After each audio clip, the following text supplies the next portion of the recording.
Hey guys, SpicyCrab here, and I am doing my first beta audio commentary. So here we go. Now the video in this commentary might be skipping occasionally, and that's just because my computer's a piece of crap and probably isn't really good enough to be doing what I'm doing right now. But I figured I would give it a try anyway. So what I'm going to be doing in these commentaries is try and give you guys kind of a beginner's perspective, mainly because that's all I can do, being a beginner as I am. And I'll try and kind of describe some of the more basic features and facets of the game so that new players like me can maybe learn a little bit when they watch these videos and not be caught with their pants so much down when the actual game comes out.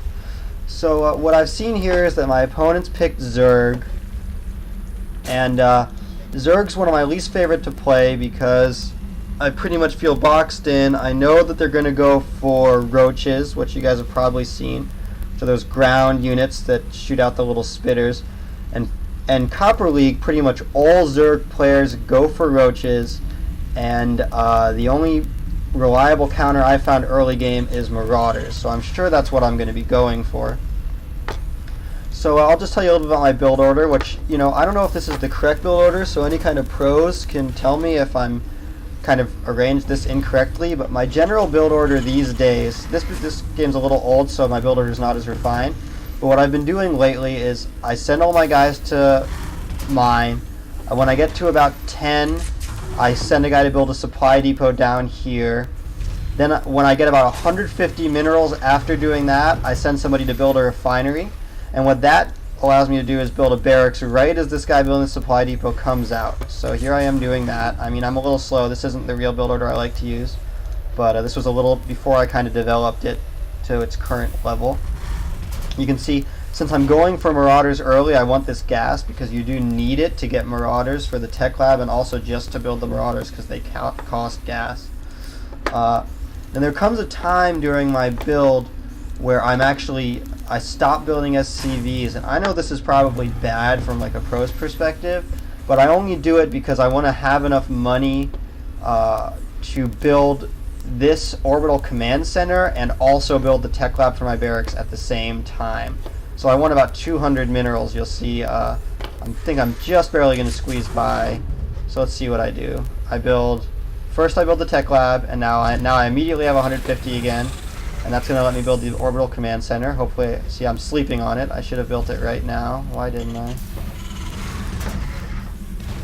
Oh, because I'm building another SCV. So I messed up here. I should have built the orbital command center immediately because you end up getting more crystals that way in the long run. The calling down those mules is huge. They get 250 crystals each. So definitely worth getting the orbital command center early. But here I am getting it relatively early. I got the tech lab coming in, and I guess I'm waiting for the crystals necessary to start getting my marauders up, because I'm of course expecting him to start building roaches. He hasn't so far. He's got the spawning pool. I don't know Zerg that well, but I think this just allows him to get zerglings, and so I'm sure that's what he's building. Overlords now, and he looks like he's got an overlord scouting the top, watching the top, which is nice. I sent a scout up over to find out what he was doing. And I'm going to leave that SCV here, and then I get to keep the Zelnaga watchtower and kind of watch this area.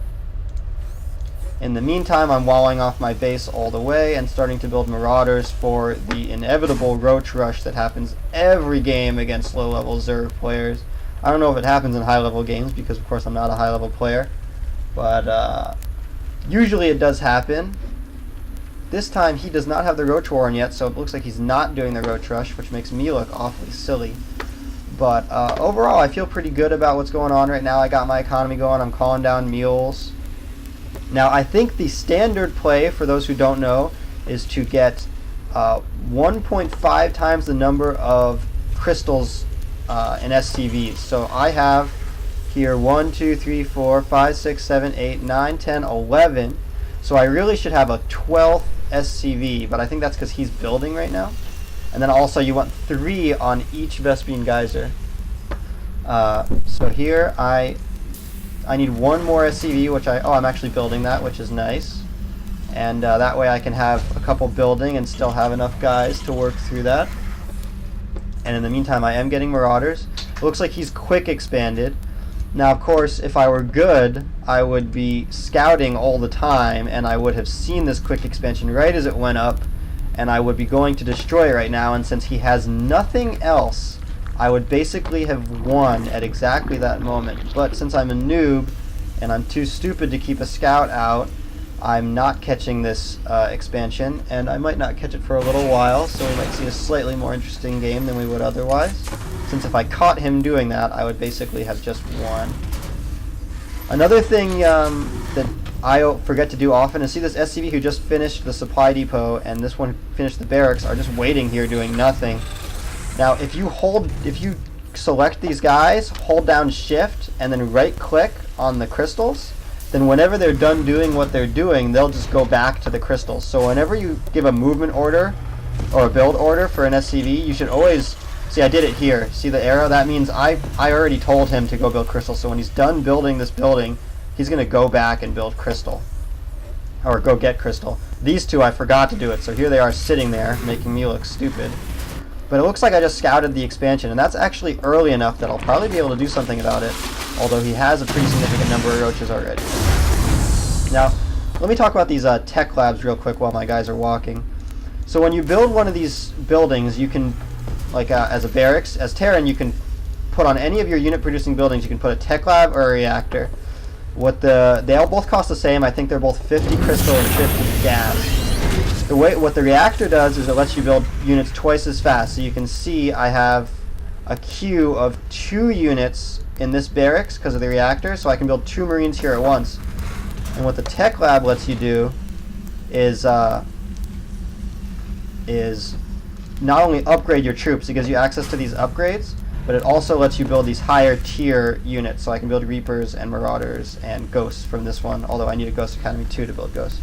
Now what's funny is that you need the tech lab to get the combat shield and the stim pack, which are useful for Marines. So if you're going for a Marine rush and you get this reactor, you can't research the upgrades that are going to really make the Marines awesome. So I'm pretty sure what I'm doing right now is just trying to get enough guys that I can attack this expansion and destroy it, so that he doesn't get an economic advantage, because if I leave that up for too long, it's going to be bad. Right now he only has 3 workers there. He probably hasn't paid for it yet with itself. So as long as I get there within a reasonable time frame, I should be able to take it down and stop him from winning as a result of it.